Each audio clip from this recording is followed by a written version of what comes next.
The air in the sanitization chamber tasted of nothing. It was a manufactured void, scrubbed of particulates and scent, designed to recalibrate the senses to a state of perfect neutrality. Subject 734 stood on the illuminated disc, arms held loosely at his sides, his breath a quiet, rhythmic mist in the chilled atmosphere. He was not Subject 734. He was Elion, but the name was a ghost in his own mind, a relic from a life that felt like a poorly remembered dream. Here, he was a designation, a series of biometrics scrolling on the frosted glass wall to his left. Heart rate, stable. Respiration, even. Pheromonal output, negligible. The system approved. The system always approved. He was a success story, a testament to the efficacy of the suppressants that coursed through his veins, a cool chemical river that had long ago dammed the chaotic flood of his biology. He was Omega, a word spoken here only in clinical reports, a diagnosis for a condition that was being, with great efficiency, cured. The light on the disc beneath his bare feet shifted from sterile white to a soft, permissive green. A synthesized chime, clean and without echo, signaled the completion of the cycle. The door hissed open, revealing the corridor beyond, a long, seamless expanse of polished chrome and recessed lighting that stretched into an identical, disorienting, vanishing point. He stepped out, the floor cold against his skin, his regulation grey tunic and trousers offering little comfort. It was not meant to offer comfort. It was meant to offer uniformity. It was meant to erase. He walked, his steps measured, his gaze fixed on the precise center of the corridor ahead. This was his life, a series of straight lines and right angles, of scheduled intervals and monitored outputs. From the nutrient dispensary to the cognitive recalibration suite, from the physical conditioning plinth to his own sterile habitation cell. There were no windows. The sky was a theoretical concept, a color he vaguely recalled from archived educational files. Today, however, something was different. A subtle friction, a warmth that began deep in his marrow and radiated outward, a low hum beneath the placid surface of his chemically maintained calm. He registered it as an anomaly, a system error. He had been taught to report all such deviations. His next scheduled report was in 3 cycles. He would mention it then. A minor fluctuation in internal temperature, nothing more. But as he rounded a corner, the hum intensified. A scent, faint but sharp, cut through the filtered air. Winter air, sterile steel, an alpha. Not one of the beta orderlies or technicians whose pheromonal signatures were muted to the point of non-existence. This was a presence, potent, controlled. It coiled in the air like a dormant threat. He saw him then, at the far end of the corridor, standing before the observation panel of the primary synthesis lab. Commander Valerius, the facility's new chief of internal security and applied protocols. Elion had only seen him on the facility-wide communiques, a face of sharp angles and cold clarity, his uniform a stark, immaculate black against the ubiquitous grey and white. In person, his presence was an overwhelming force of gravity, pulling the very light and air toward him. Valerius was not looking his way, his attention focused on the data streaming across the panel. But Elion felt the passive weight of his authority, the sheer, uncompromising stillness of a predator at rest. Elion lowered his gaze, his training kicking in. Do not engage. Do not attract notice. Be negligible. He continued his path, keeping to the far side of the corridor, his own body feeling suddenly clumsy and loud in the oppressive silence. The warmth inside him pulsed, a traitorous little spark. His skin prickled. The scent of the alpha was a physical thing now, a complex lattice of ozone and ice that seemed to bypass his nose and sink directly into his blood. It was terrifying. It was interesting. The word itself was a transgression. Interest led to curiosity. Curiosity led to deviation. Deviation led to correction. He knew the sequence by heart. He passed the commander, the space between them charged with a tension that felt more real than the walls around them. For a fraction of a second, Valerius turned his head. His eyes, the color of a storm-darkened sea, swept over Elian. It was not a look of recognition or interest. It was the glance one gives a piece of functioning equipment, a quick, dismissive assessment. Status, operational. Designation, subject. Threat, null. And then his gaze returned to the panel. But in that fleeting moment, the warmth in Elian's gut tightened into a sharp, painful knot. His breath hitched. A tremor, violent and uncontrollable, shot down his spine. The biometrics on his wrist cuff flared, red digits blinking in frantic alarm. Pheromonal output, critical, spike. Internal temperature, rising. The suppressants were failing, not slowly, not with gentle warning, but a catastrophic systemic collapse. A dam breaking. He stumbled, catching himself against the cold wall, his palms sliding against the smooth, unyielding surface. The world tilted, the clean lines of the corridor blurring into a nauseating smear. The alpha's scent was no longer just in the air. It was inside him, a hook pulling at something deep and primal he had been told did not exist anymore. He heard a sharp, clinical sound, the click of a comms unit activating. He didn't need to look. He knew it was the commander. He could feel the weight of that cold, analytical gaze on him now, no longer dismissive. He was no longer a piece of functioning equipment. He was a malfunction, a breakdown, a problem to be solved. Medical alert in Corridor 7 Gamma. Commander Valerius's voice was exactly as it was on the communiques, calm, precise, devoid of inflection. Subject 734 is experiencing biological regression. Initiate containment protocol. Elian slid down the wall, the strength leaving his limbs. The cold floor was a shock against his overheating skin. He curled into himself, a reflexive gesture of protection against the coming storm. The last thing he saw before his vision swam into darkness was the polished black boots of the commander, stopping a precise 2 meters from his collapsed form. There was no concern in the posture, no emotion at all. Only the quiet, efficient presence of absolute control observing the messy, contemptible spectacle of its loss. The knot in his stomach was now a fire, spreading through him, burning away the years of chemical peace and leaving him raw, terrified, and utterly, hopelessly awake. The system was failing, and in its place, he was beginning to feel himself. Commander Valerius watched the Omega collapse. The term itself felt archaic, unscientific, a remnant of a less enlightened time. The correct designation was Subject 734, designation Omega class, currently experiencing acute suppressant failure. He observed the tremor in the subject's limbs, the sheen of sweat on its skin, the way it curled into a fetal position as if seeking a womb that could not protect it. The display on his wristcom confirmed his visual assessment, providing a stream of cold data. Tachycardia, hypothermia, a pheromonal surge so potent it was registering even on his own regulated sensors, a cloying sweetness beneath a layer of panic.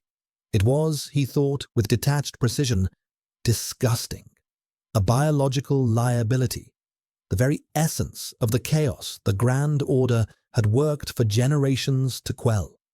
Omegas were a system flaw, a throwback to a primal state of being that prioritized instinct over intellect, need over duty. Their heats were a grotesque display of weakness, a complete surrender of the self to the machine of the body. He had read the historical texts, seen the archival footage of the pre-order era, the violence, the instability, the societal breakdown, all of it traced back to the unpredictable cycles of alphas and omegas, a hormonal dance that had nearly sent humanity into extinction. Now, they had control, they had suppressants, they had order, and this was a failure of that order, a bug in the system. His comm chimed softly. "Commander," the voice of his subordinate, Lieutenant Kale, was crisp. "Medical team is en route. Standard procedure is immediate sedation and transfer to an isolation unit for the cycle's duration." "Belay that order, Lieutenant," Valerius said, his eyes still fixed on the trembling form on the floor. He could smell it now, the scent leaking from the Omega, rain on hot stone, a strange, clean sort of decay, like fallen leaves in a petrichor storm. It was unsettling, a combination of elements that should not coexist. "We have new directives from the High Council regarding Omega-class regressions of this magnitude." A beat of silence on the other end. "Sir, I wasn't aware." "The directive is classified under Protocol Chimera, effective immediately," Valerius stated, the lie smooth and practiced. There was no Protocol Chimera. Not yet. But there was an opportunity. The High Council was growing impatient with the limitations of the current suppressants. They wanted a permanent solution, a genetic key to switch off the Omega phenomenon entirely. To do that, they needed better data on the uncontrolled state, and Valerius intended to provide it. "The subject is not to be sedated. It is to be transferred to Containment Suite Delta. Prepare it for long-duration observation, full sensory monitoring, atmospheric scrubbers on standby, but do not engage them unless I command it." "Understood, Commander. But who will be the observer?" "The protocol for handling an unsuppressed Omega requires a specialized team, typically betas."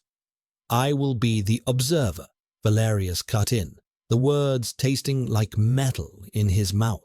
Kyle's silence was longer this time, thick with unspoken questions and likely a healthy dose of fear. To willingly confine oneself with an Omega in full heat was not just against regulation, it was considered an act of profound self-endangerment. An alpha's control, however disciplined, was not absolute. It was a risk no sane officer would take. "Sir," Kale said, his voice strained, "with all due respect, that is an unnecessary risk." "Your respect is noted, Lieutenant, and your concern is irrelevant." "My control is not in question," Valerius said, his tone leaving no room for argument. "I am not susceptible to primal regressions. My purpose is to gather data that will prevent this from happening to others. This subject is no longer a person. It is a variable in a critical experiment. See to the preparations. I want the suite sealed in 20 minutes. He cut the connection before Kale could reply. The medical team arrived, their movements efficient and impersonal. They lifted Subject 734 onto a grave stretcher, its body still curled tightly, emitting small, distressed sounds. Valerius followed them at a distance, his hands clasped behind his back. The scent the Omega left in its wake was a smear in the sterile air, a stain of organic chaos.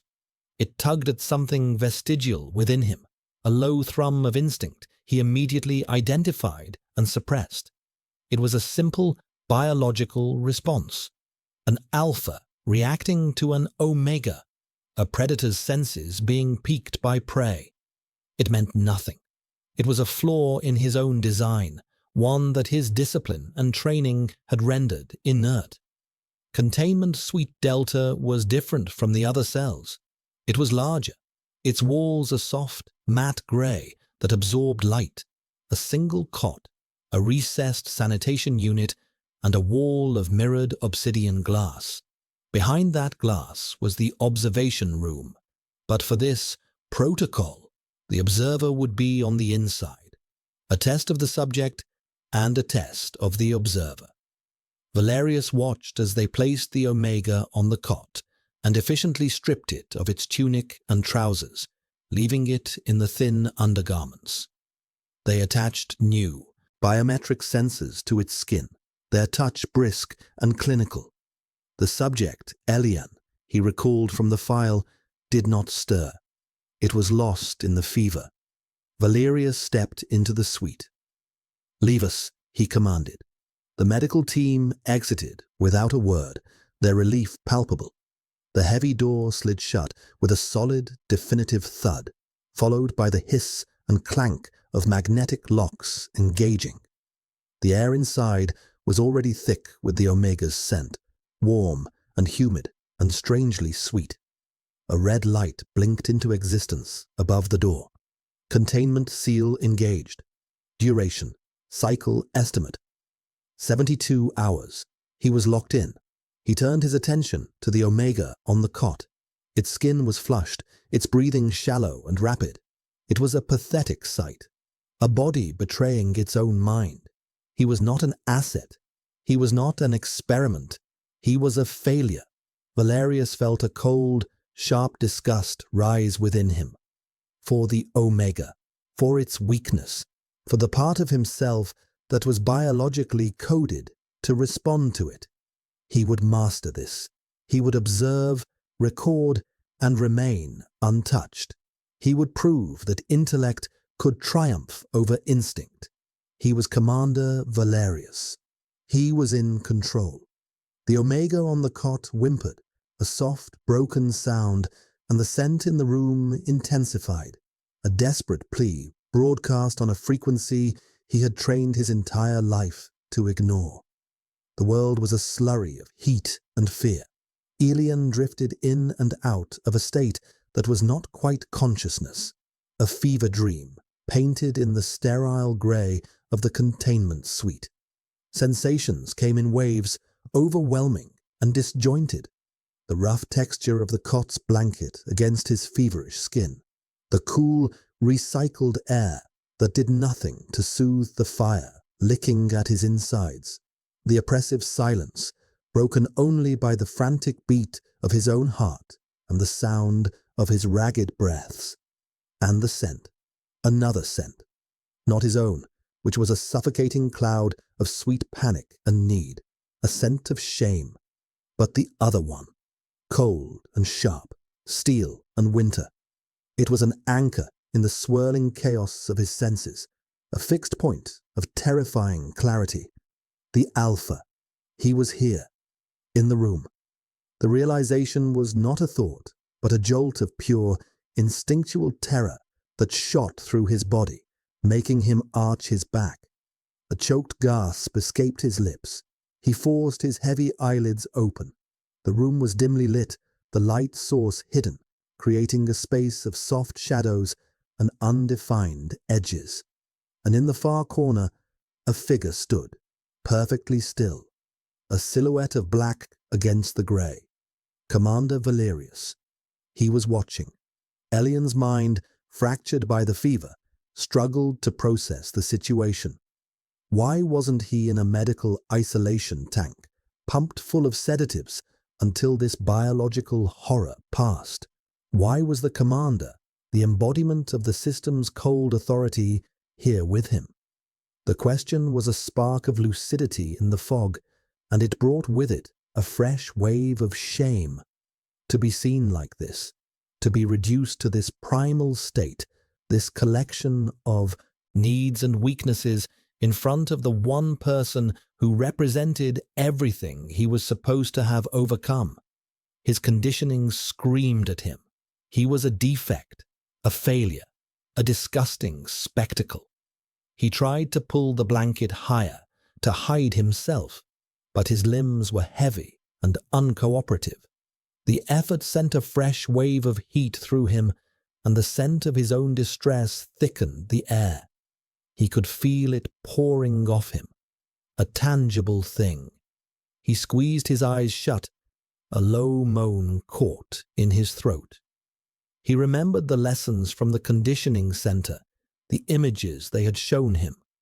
Archival footage of Omegas in heat, writhing, screaming, mindless.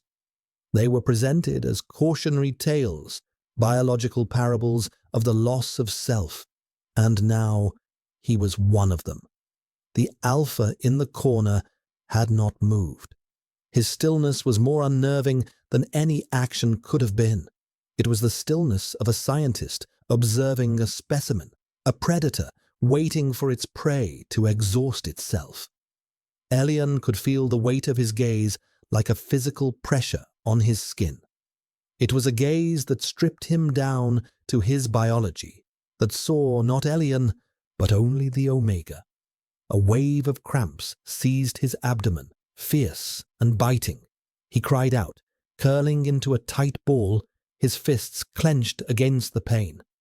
This was the core of it, the center of the storm, the desperate, humiliating emptiness that demanded to be filled. His body was betraying him, screaming for something he had been taught to despise. An alpha, a knot, a bond.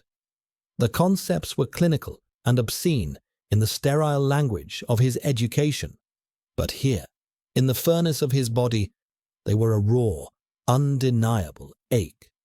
He could feel his own slick beginning to bead on his inner thighs, another layer of shame. His body was preparing itself, a mindless biological process that paid no heed to his conscious horror. He wanted to die. The thought was calm and clear in the midst of the chaos. If he could just stop breathing, this would all end. The pain, the humiliation, the suffocating need. But his body wouldn't let him. It fought for air, for life, for the continuation of this agonizing cycle. He heard a soft sound, a footstep. His eyes shot open. The commander was moving. Slowly, deliberately, he crossed the room. He did not approach the cot. Instead, he stopped by the wall, his hand resting on a small, recessed panel. A faint hum filled the room, and the air began to feel cooler, drier. The atmospheric scrubbers. He was trying to filter out the scent.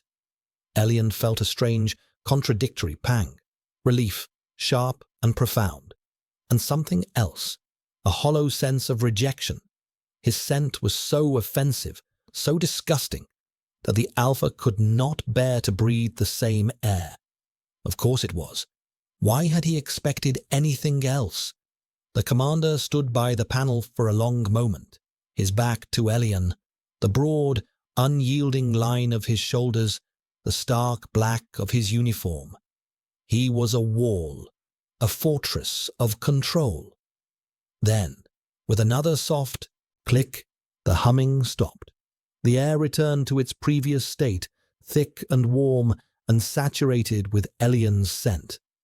Valerius turned, his face unreadable in the dim light. He walked back to his corner and resumed his silent vigil. Why? Why had he turned it off? The question echoed in the feverish landscape of Elian's mind. It was a small, inexplicable act of not kindness. The commander was not capable of kindness. It was an act of something else, a choice. He had chosen to remain in this suffocating atmosphere. He had chosen to breathe the air thick with Omega weakness. The thought was a splinter of confusion, a deviation from the expected script. The system was predictable. Alphas were predictable. They were either driven by instinct or repulsed by it. This alpha simply watched. The pain crested again, and Elian was lost to it, his brief moment of clarity consumed by the tide. He was nothing but sensation now, a vessel for a storm he could not control, watched by a man who seemed to have perfect control over everything. The contrast was a form of torture all its own. Valerius stood in his corner, his body held in a state of rigid parade rest. He catalogued his own physiological responses with the same dispassionate curiosity he applied to the subject on the cot. Heart rate elevated by 6 beats per minute. Respiration steady. A faint tension in the muscles of his jaw and shoulders. A subtle warmth spreading from his chest. All minor, predictable biological responses to potent pheromonal stimuli. All well within his parameters of control. The scent was the primary challenge. When he had activated the atmospheric scrubbers, the relief had been immediate. The air thinned, becoming clean and neutral again. His own senses, which had felt heightened and sharp, returned to their baseline. But in that sterile quiet, he had felt a sudden, illogical void. The data stream from the Omega had been incomplete. Scent was a key component of the heat cycle, the primary method of communication for these primal states. To filter it out was to censor the most crucial data. That was the logical reason he had given himself for turning the scrubbers off. It was a necessary component of the experiment. He needed the full spectrum of stimuli to make a complete observation. It was a clean, rational explanation. It was also a lie. The truth was more complex, more unsettling. The truth was that in the clean air, the silence of the room had become absolute. The only thing left was the sound of the Omega's pained breathing, the sight of its suffering. Without the distracting cloud of pheromones, the subject's distress had become sharper, more focused, more human. And that was a dangerous variable. It was easier to observe a biological process than to watch a person suffer. The scent, as overwhelming and base as it was, provided a necessary layer of clinical detachment. It was a symptom he could analyze. The pain in the Omega's eyes was not. So he had turned the scrubbers off. He had chosen to immerse himself in the chaos, to use it as a shield for his own fracturing composure. The scent of rain and rot and something impossibly sweet flooded the room again. It was cloying, invasive. It coated his tongue, his throat, the inside of his lungs. And yet, his instinct, that treacherous vestigial wiring, did not register it as a threat. Deep in the core of his brain, a primitive voice whispered a single, infuriating word: home. He crushed the thought instantly. It was a biological phantom, an echo of a time when alphas were slaves to their instincts. He was not a slave. He was a commander. He was in control. He unclipped the datapad from his belt, its cool metal a comforting weight in his hand. He began to dictate his observations, his voice a low, steady monotone that cut through the charged atmosphere. Subject 734, designated alien, cycle hour 4, core temperature 39.4 degrees Celsius, heart rate 110 beats per minute, irregular. Pheromonal output remains at peak levels, scent profile consistent with acute distress and nesting preparation. He paused, his eyes on the Omega. Alien had kicked away the blanket, his body slick with sweat, his limbs trembling.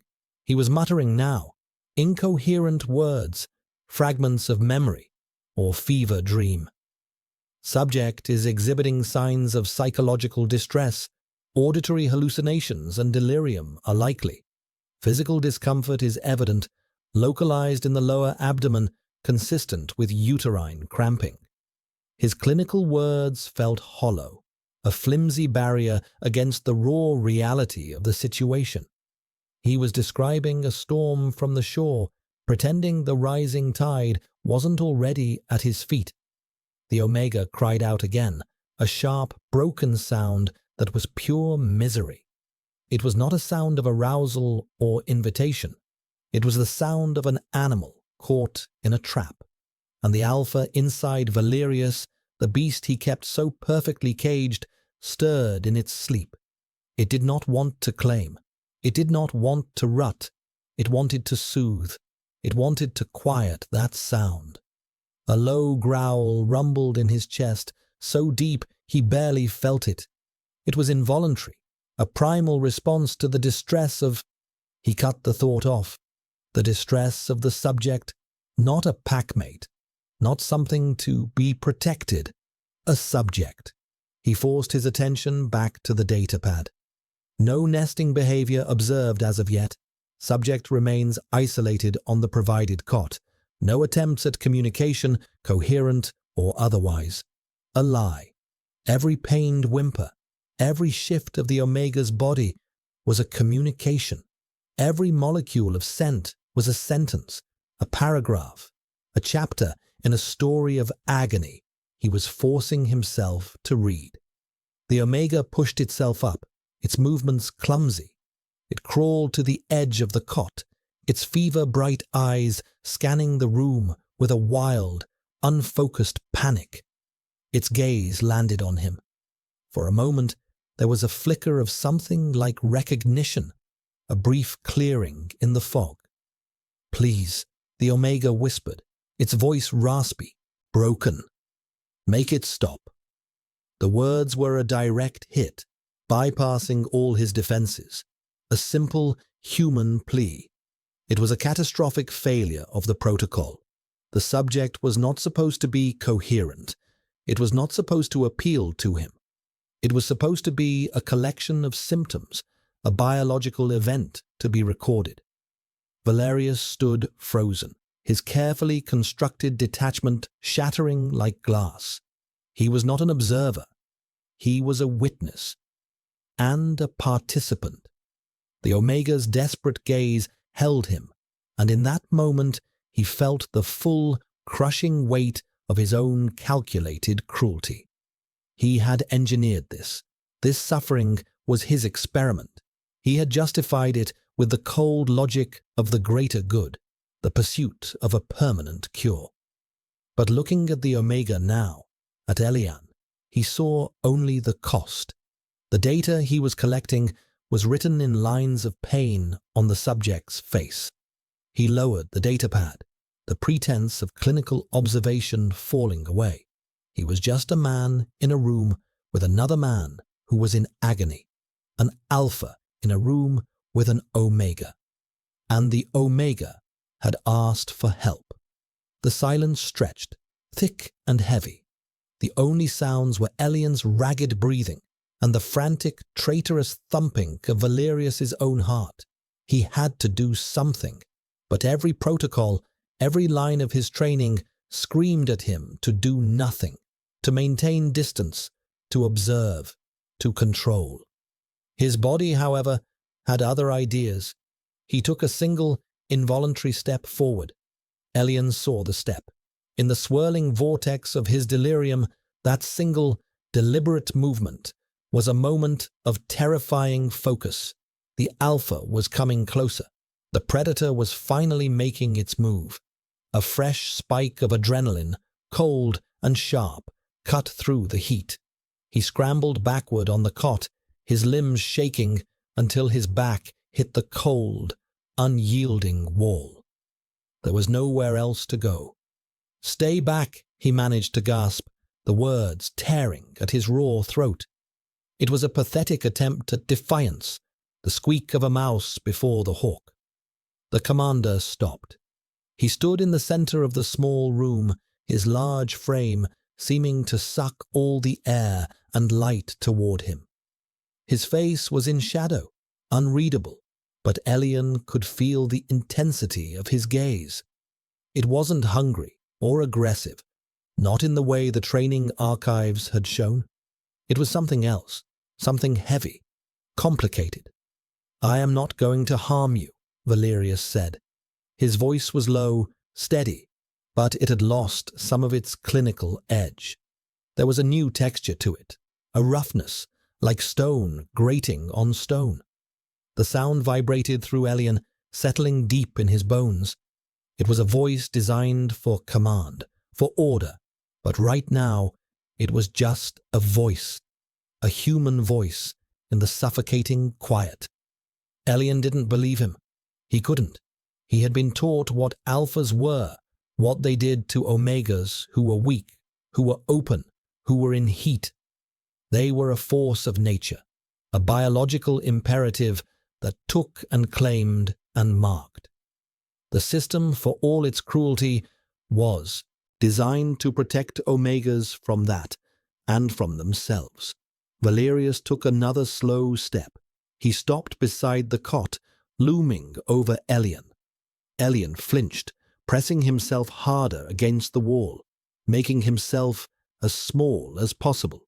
He squeezed his eyes shut, bracing for a rough hand, for pain, for the final humiliating violation. He waited. Nothing happened. He heard a soft rustling sound, then the faint clink of plastic. He risked opening his eyes a fraction. The commander was not looking at him. He had turned to the small, recessed nutrient dispenser in the wall, a feature of the room Elian hadn't even registered.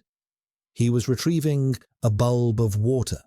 He turned back, the clear bulb in his hand. He didn't offer it. He simply set it down on the edge of the cot, a careful 2 feet away from Elian's trembling form. Then he retreated, moving back to the center of the room. A safe distance. An offering. Elian stared at the water. His throat was a desert. He hadn't realized how thirsty he was until that very moment. The need was a physical agony, a burning in his esophagus. But his fear was greater. Was it a trick? A test? His mind raced, paranoia and fever twisting together. If he showed the weakness of needing it, would that be the trigger? But the alpha just stood there, waiting. His posture was no longer the rigid stance of a soldier. It was something else, something less certain. Finally, the thirst won. With a shaking hand, Elian reached out and grabbed the bulb. His fingers were clumsy, and he fumbled with the seal. He managed to get it open, spilling some of the cool liquid on the rough blanket. He brought it to his lips and drank. The water a shocking, life-giving relief. He drained the entire bulb in a few desperate swallows. He lowered the empty container, his breathing still ragged. But the sharpest edge of his panic had been blunted by the simple, humane act. He looked at the commander, a question in his eyes that he couldn't voice. Valerius gave a slow, almost imperceptible nod. He had not moved. He was just watching, his expression still cloaked in shadow. The small act of mercy did not make sense. It was a crack in the monolithic facade of the system he represented. The commander was supposed to be an instrument of that system. Cold, unfeeling, efficient. He was not supposed to offer water to a suffering subject. The fever surged again, pulling Elian back under. The brief moment of connection, of confusion, dissolved into the familiar waves of heat and pain. But something had shifted. The terror that had been a constant, sharp presence at the base of his skull had receded slightly. The alpha was still a threat. The situation was still a nightmare. But the stark, black and white certainty of his fear was now blurred with a shade of grey. He slumped against the wall, exhausted by the brief exchange. His body was still a battlefield, but a tiny, quiet part of his mind clung to that image. A large, dangerous man in a black uniform, retreating after leaving a bulb of water within reach. It was a piece of data that did not fit the equation, an anomaly, and in his world of brutal certainties, an anomaly was a fragile, terrifying form of hope. He drifted into a restless sleep, his dreams filled with the scent of winter and the impossible sight of a hand offering water in the dark. Valerius watched the Omega drink. He watched the desperate way his throat worked, the tremor in the hand that held the bulb. He had broken protocol, a dozen of them at least. He had communicated with the subject. He had provided comfort, however minimal. He had allowed a personal, emotional element to intrude upon a scientific observation. He should have felt a sense of failure, a professional shame. Instead, he felt a strange, hollow calm. The raw panic in the Omega's eyes had lessened, replaced by a wary exhaustion. The scent in the room, while still potent, had lost some of its sharp, acrid edge of terror. It was softer now, less a scream and more a lament. He had altered the conditions of the experiment. By his own actions, he had invalidated the data he was supposed to be collecting. The thought should have alarmed him. It did not. He was beginning to suspect the data was not the true purpose of this exercise. No, this was a test, a loyalty test, orchestrated by some unseen faction in the High Council. They had placed him in this crucible to see if he would break, to see if the alpha within him would overwhelm the commander, to see if he was, like the subject before him, a slave to his biology. They wanted to see him fail. The realization settled in him not with anger, but with a cold, clear certainty. He was as much a specimen in this room as Elian was. His control, his discipline, his entire identity was under the microscope, and his superiors, in their infinite wisdom, were using another human being's agony as the catalyst.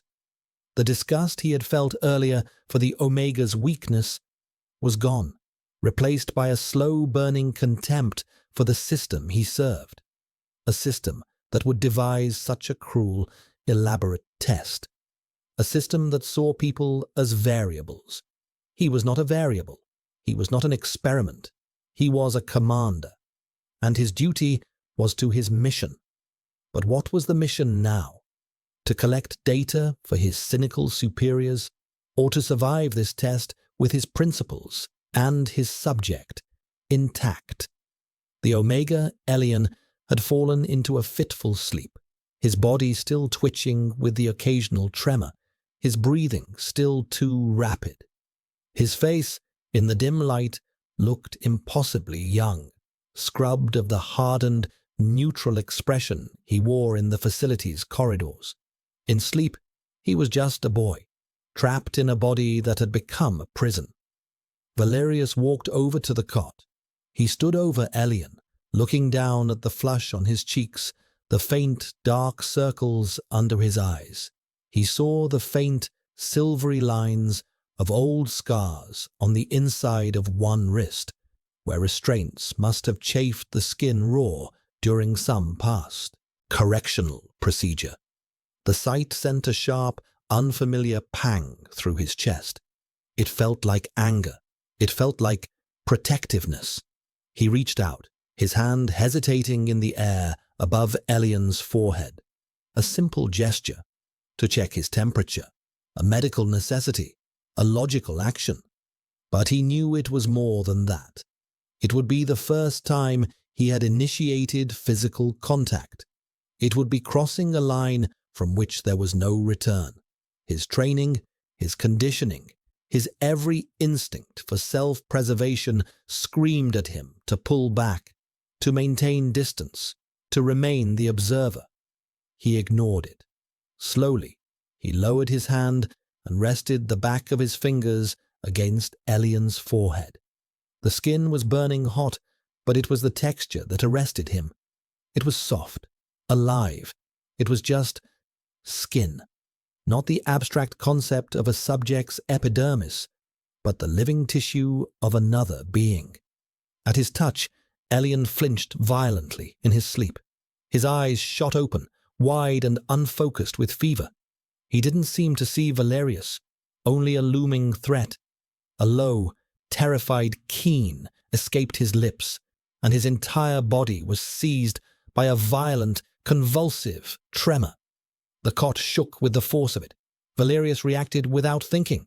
All thought, all protocol, all calculation vanished, consumed by a single, overwhelming imperative. Soothe, protect, calm the storm. He sat down on the edge of the cot. The movement was fluid, certain. He placed one hand firmly on Elian's shoulder, a grounding weight. With the other, he gathered the Omega into his arms, pulling him from his position, slumped against the wall into the center of the cot. Elian fought him, his movements weak but frantic. He made small, terrified sounds, his hands pushing ineffectually against the hard wall of Valerius's chest. "It's all right," Valerius heard himself say, his voice a low rumble. "I'm not going to hurt you. Be still." He wasn't speaking to the subject. He was speaking to Elian. He adjusted his hold, pulling the trembling body against his own, tucking Elian's head into the crook of his neck. He held him firmly, not in a restraining way, but in a secure, encompassing embrace. He was shielding him with his own body. The tremor was a violent, elemental force, a storm shaking the Omega from the inside out. Valerius held on, a human anchor in the hurricane. Elian's scent, so close now, was overwhelming. Rain and earth and panic and pain. It should have been repulsive. It should have triggered his own alpha aggression or disgust. Instead, it sank into him, a desperate plea that his own biology, despite all his training, was answering. He let out a low, soothing rumble from his own chest, a sound he hadn't made since childhood, the instinctual alpha response to a distressed packmate. Slowly, miraculously, the violent trembling began to subside. Elian's frantic struggles ceased. The terrified sounds in his throat softened into whimpers. His body, still tense, began to relax into the embrace, seeking the solid warmth and the steady beat of Valerius's heart. He was still afraid, but he was also, finally, held. Valerius closed his eyes, the Omega's feverish heat seeping into his uniform. He had crossed the line. He had failed the test of detachment. Or perhaps he had passed a different one entirely. He was holding a failure of the system in his arms, and for the first time he felt like he was doing his duty. The world resolved into a single point of contact, the solid, unyielding warmth of the commander's body. Elian was no longer floating in a disorienting sea of pain. He was anchored. The large hands holding him were firm, the embrace secure, a cage that felt inexplicably like a shelter. His cheek was pressed against the rough, unfamiliar texture of the black uniform. Beneath it, he could feel the steady, rhythmic thump of a heartbeat, a slow, powerful drum that seemed to command his own frantic pulse, to slow down, to match its cadence. And the scent, so close, it was no longer just in the air, but was a part of him, a part of the embrace. Steel and winter. It was not a cold scent anymore. Against his skin, warmed by the Alpha's body, it was something else.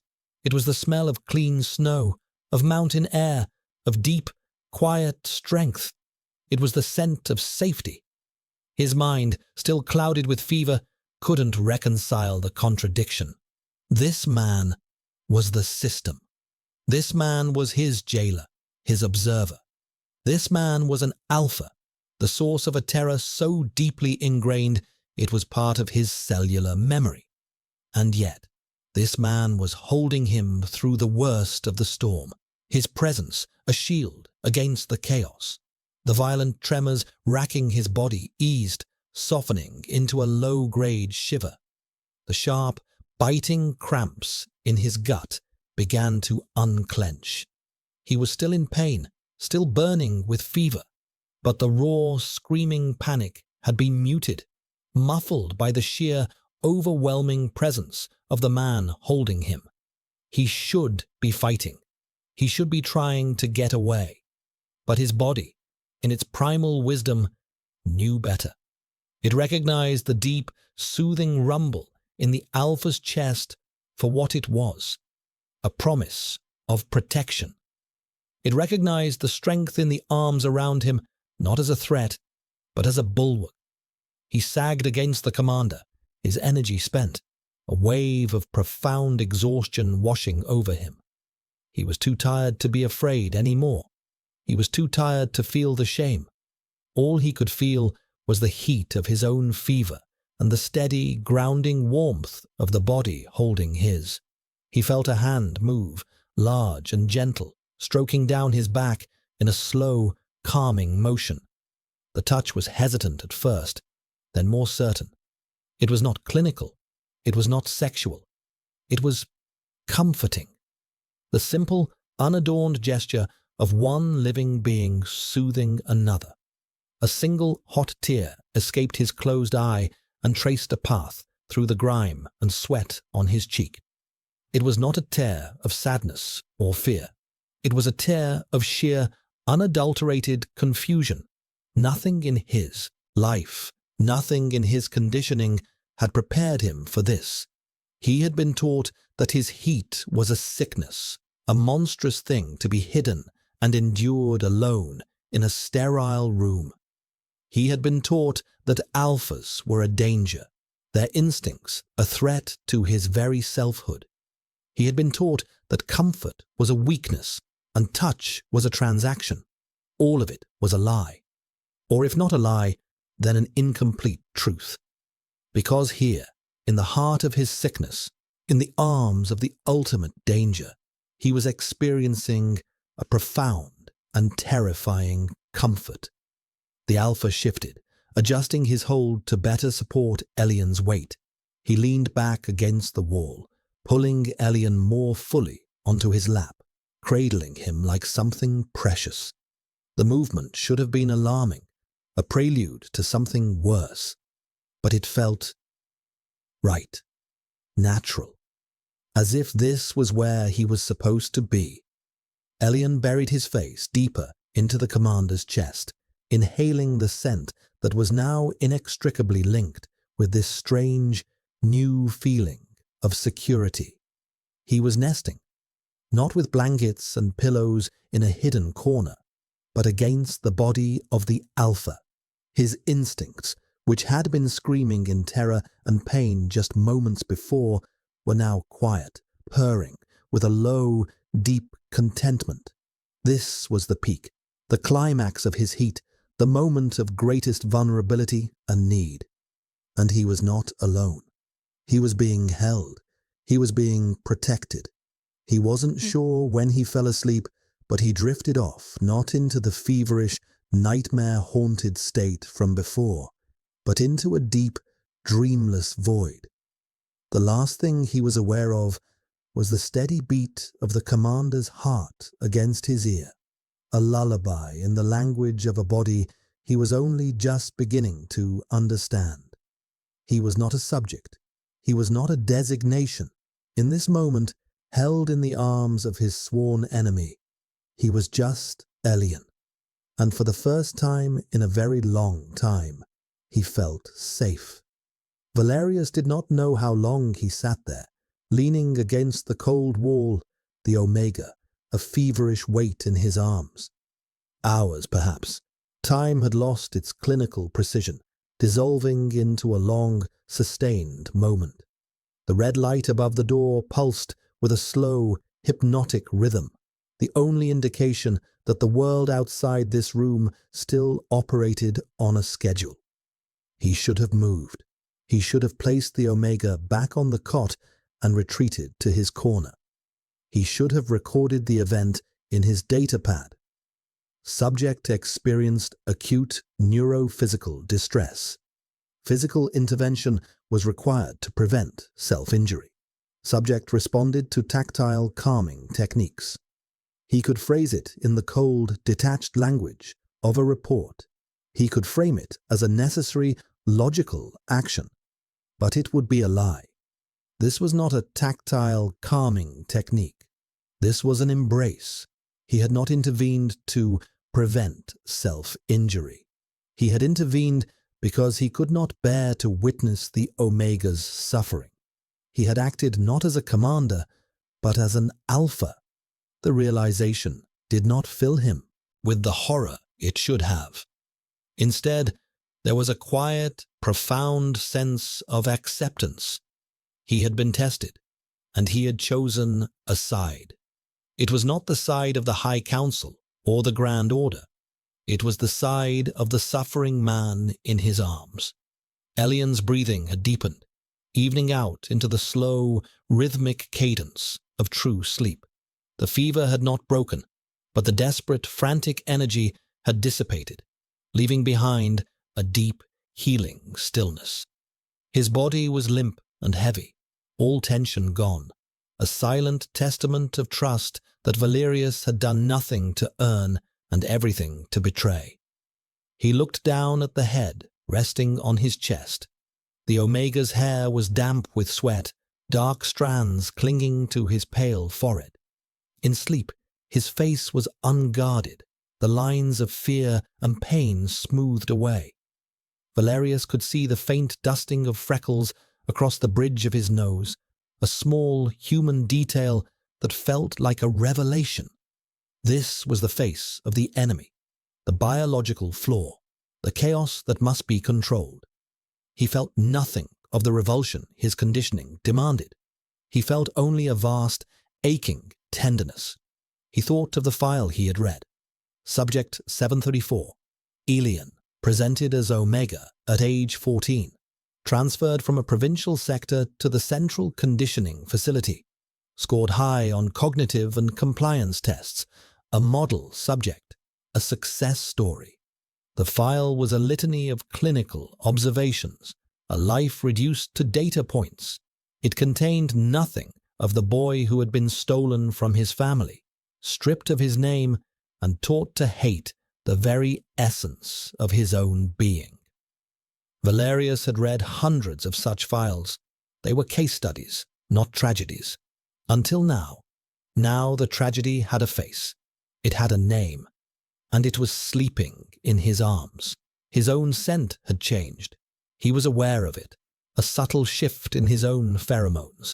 The cool, sterile notes of control were still there, but they were now underscored by something else, something warmer. A low, resonant note of contentment, of possessiveness. It was the scent of an alpha who had found his... He slammed the door on that thought. He could not afford to go down that path. That way lay madness, the very primal regression he was supposed to be immune to. But the thought, once formed, lingered. The Omega's scent, too, had transformed. The acrid tang of fear was gone completely. What remained was the sweet, clean smell of rain on earth. But now it was deeper, richer, imbued with a sleepy, trusting warmth. It was no longer a signal of distress. It was an invitation, a welcome. Together, their scents intertwined, filling the small room with a complex, resonant perfume of stillness and security. It was the scent of a nascent bond. Valerius knew he was being watched. The obsidian panel was not just a mirror. It was a two-way observation window. And there were cameras, of course, hidden in the walls, in the ceiling. His superiors were seeing this catastrophic failure of protocol, this treasonous act of compassion. Let them watch. Let them see the failure of their cruel system. Let them see a commander of the Grand Order holding a broken Omega, as if he were the most precious thing in the universe. Let them see what their cold equations and clinical cruelties had wrought. He was not one of them anymore. He had crossed a line, not just in this room, but in his own soul. He could never go back to being the man who had walked into this suite, armed with disgust and detachment. That man was a stranger to him now. He adjusted his position slightly, making himself more comfortable for the long wait ahead.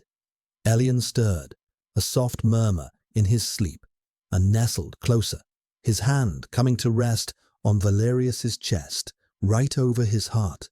The small, unconscious gesture was more intimate than any sexual act could ever be. It was a claiming. Valerius looked at the red light above the door. 72 hours. He had a little less than 2 days to figure out how to save them both, because he knew, with an absolute and terrifying certainty, that he would not be leaving this room alone. He would not let them have Elian back. He was not a subject. He was not a variable. He was his. The waking was slow, a gentle ascent from the deep, dark quiet of oblivion. For the first time in what felt like a lifetime, Elian surfaced without the familiar companions of pain and fear. There was only a profound stillness, a feeling of being settled and safe in his own skin. The fire in his veins had been banked, leaving behind a gentle, residual warmth. The frantic, screaming need had quieted to a soft, contented hum. He was lying on his side, cocooned in the thin cot blanket. The air in the room felt different, cleaner. The oppressive, cloying sweetness of his own heat scent was gone, replaced by a clean, sharp fragrance that was now deeply, intimately familiar. Winter air, sterile steel, but it was no longer a threat. It was a comfort, the scent of his protector. He opened his eyes. The commander was not in the room. Elian sat up, his movements slow, his body feeling heavy and weak, but his own. The blanket pooled around his waist. He looked down at himself. He was clean. Someone had washed the sweat and grime from his body. His regulation undergarments had been replaced with a fresh, clean set, neatly folded on the end of the cot beside him. On the floor next to the cot was a tray. On it were several bulbs of water, 2 nutrient paste packets, and a small sealed container of what looked like protein supplements. A wave of dizziness washed over him, and he put a hand to his head. He felt empty, drained, but whole. He remembered. Not everything. The memories were fractured, dreamlike images seen through the haze of fever, pain, fear. A voice, low and steady. The shock of cool water on his parched throat. A large hand on his forehead. And then, an embrace. Being held, being rocked and soothed like a child through the worst of a nightmare. Being cradled against a solid chest, listening to the slow, steady beat of a heart that was not his own. He looked at the mirrored wall, at his own reflection. A pale, hollow-eyed stranger stared back. But a stranger who had survived. He had gone through the fire of his own biology and come out the other side. And he had not been alone. The door to the suite hissed open. Elian flinched, pulling the blanket up to his chest, his heart kicking into a nervous rhythm. Commander Valerius stepped inside. He was in his immaculate black uniform, his posture as rigid and imposing as ever. His face was a mask of cool neutrality. For a terrifying moment, Elian thought it had all been a dream, a fever-induced hallucination, that the man who had held him was gone, replaced once more by the cold, clinical observer. But then their eyes met, and in the commander's gaze, Elian saw it. A flicker of something that wasn't in the regulations. A tension, a wariness, a question. The mask was in place, but the man behind it was different. Valerius did not speak. He walked to the center of the room and stopped, his hands clasped behind his back. The formal distance was back, a chasm of rank and designation between them. "The cycle has passed," Valerius said, his voice the formal, clipped tone of a commanding officer. "Your biometrics are stabilizing. The observation period is concluded." The words were cold, clinical, a dismissal. Elian's stomach twisted. It had been a hallucination, or worse, a calculated part of the experiment, a new method of control using intimacy as a weapon. The shame he had managed to keep at bay came rushing back, hot and suffocating. He had been so weak, so pathetic. He had clung to his tormentor, purred in his arms. He lowered his gaze to his lap, unable to look at the commander any longer. "I see," he whispered, his voice hoarse. He waited for the next command, for the orderlies to come and take him back to his cell, for the corrective measures that would surely follow such a catastrophic failure of compliance. The silence stretched. Elian risked a glance up. The commander was still watching him, his expression unreadable, but his jaw was tight. "The official report," Valerius began, his voice lower now, more deliberate, "will state that Protocol Chimera was a qualified success. The subject, after an initial period of acute distress, responded positively to sustained, low-level pheromonal stabilization provided by a disciplined alpha presence. The data suggests this may be a viable, non-chemical alternative for managing severe regression events." Elian stared at him, his mind struggling to parse the words. Pheromonal stabilization, a qualified success. It was a lie, a complete fabrication, a lie that protected not just Elian but Valerius himself, a lie that painted his act of compassion as a calculated, scientific procedure. "The report will recommend further study," Valerius continued, his eyes locked on Elian's, "and it will recommend that, for the duration of this study, Subject 734 be remanded to my personal oversight for continued observation and acclimation." Remanded to his personal oversight. The words hung in the air between them. It was not freedom. It was a transfer from one cage to another. But the new cage would have a different keeper. A keeper who had held him through the dark. A keeper who was risking his career, perhaps his life, to weave this elaborate lie around them. "Do you understand, Subject 734? Valerius asked, the formal designation a necessary fiction for the audio recorders that were undoubtedly still active. But his eyes said something else entirely. They asked a different question. "Do you trust me?" Elian looked at the man before him, the embodiment of the system that had oppressed him his entire life. The alpha whose scent had terrified and then soothed him. The commander who was now offering him a new, uncertain future, wrapped in the language of a clinical report. He could refuse. He could call out the lie. But he knew what that would mean. Correction. Reconditioning. A life sentence in the sterile hell he had always known. Or he could accept. He could step into this new cage and trust the man who held the key. He gave a single, slow nod. "I understand, Commander." The word felt strange on his tongue. It was a word of submission, but for the first time, it did not feel like defeat. Valerius held his gaze for a moment longer, then he turned and walked to the door.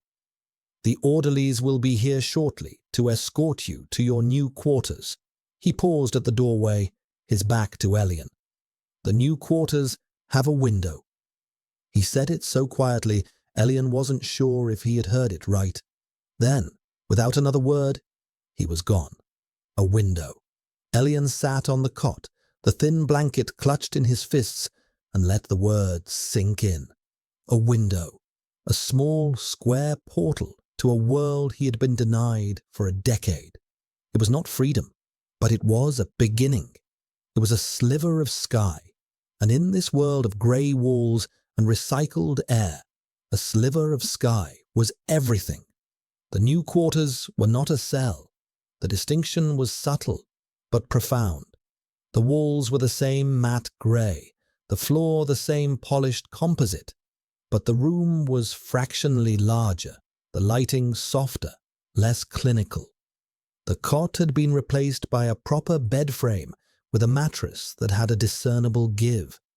And there, on the far wall, was the window. It was not large, a meter-high, half-meter-wide rectangle of reinforced plasteel, set too high to see the ground, but it offered a perfect, unobstructed view of the sky. Today, it was a deep, bruised purple, the color of a fading twilight. A few stars were beginning to prick the darkness. Elian had stood before it for a full hour after the silent, unnerving beta orderlies had deposited him here. He had simply watched the light change, his mind a quiet, receptive blank. He had forgotten the sheer, overwhelming beauty of a natural gradient of color. He had forgotten that light could be soft, that shadows could be long and gentle. He wore a new uniform, not the rough grey tunic of a subject, but soft black trousers and a shirt that felt like cotton. The fabric was smooth against his clean skin. His wrist cuff, the device that had monitored and displayed his every biological fluctuation, was gone. His wrist felt unnervingly bare. He was still a prisoner. He knew that. The door was locked from the outside. His movements were still circumscribed. But the nature of his imprisonment had changed. It was no longer the impersonal, institutional confinement of a subject. It felt personal. He was no longer Subject 734. He was Commander Valerius's personal project. The thought sent a shiver of apprehension through him, but it was not the cold, sharp fear of before. It was a nervous, uncertain curiosity. He was sitting on the edge of the bed when the door hissed open. Valerius entered. He was out of uniform. He wore a simple black shirt and trousers, identical to Elian's own. The absence of his commander's tunic, with its sharp lines and severe collar, changed him. It stripped away a layer of his authority, revealing the man beneath. He looked tired. There were new lines of strain around his eyes. The report was accepted, Valerius said, his voice quiet in the small room. He didn't approach, but stood near the door as if giving Elian space. The council is intrigued. They have granted me full discretionary authority over the next phase of the protocol. The next phase? Elian asked, his voice barely a whisper. Valerius's gaze drifted to the window, to the darkening sky. The next phase involves determining the long-term effects of sustained pheromonal proximity. Desuppression in a controlled environment. Desuppression. The word was a bomb. To willingly stop the chemicals that had governed his life, that had kept him numb and compliant. To let his own biology, his own nature return. It was a terrifying prospect. They want to see if an Omega can be stabilized, Valerius continued, turning his gaze back to Elian. If they can function without chemical intervention, under the constant, grounding influence of a compatible alpha. He was the compatible alpha. That was the unspoken truth hanging in the air between them. They had created a bond in that room, a primal biological connection forged in fever and fear and comfort. The system, in its blind cruelty, had accidentally created the very thing it sought to destroy. A partnership. This is a risk, Valerius stated, his tone flat, factual. For both of us. If this protocol fails, we will both be subjected to correction. You understand that? Elian understood perfectly. Correction for him meant reconditioning, a chemical lobotomy. For a commander like Valerius, it meant a military tribunal, public disgrace, and a slow, quiet death in a penal colony. Why? Elian asked, the single word encompassing a universe of questions. Why do this? Why risk everything for me? Valerius was silent for a long moment. He walked over to the window, standing beside it, looking out at the stars. He did not look at Elian when he finally spoke. "I have served the Grand Order my entire life," he said, his voice low, reflective. "I believed in the necessity of its ideals, order over chaos, reason over instinct, strength over weakness." He paused. "In that room with you, I saw the price of that order. I saw the weakness in its strength. The system is flawed. It creates the very chaos it seeks to control by denying a fundamental part of our nature. It breaks people and calls it a cure." He turned from the window, his dark eyes finding Elian's in the dim light. "I am doing this because I no longer believe in the cure. I am doing this because I saw you, and I chose a different side." The confession was stark, simple, and it struck Elian with the force of a physical blow. This man, this pillar of the system, had shattered his own faith. For him, Valerius held out his hand. In his palm was a small, smooth grey stone. "I found this in the filtration unit for the outer atmospheric vents," he said.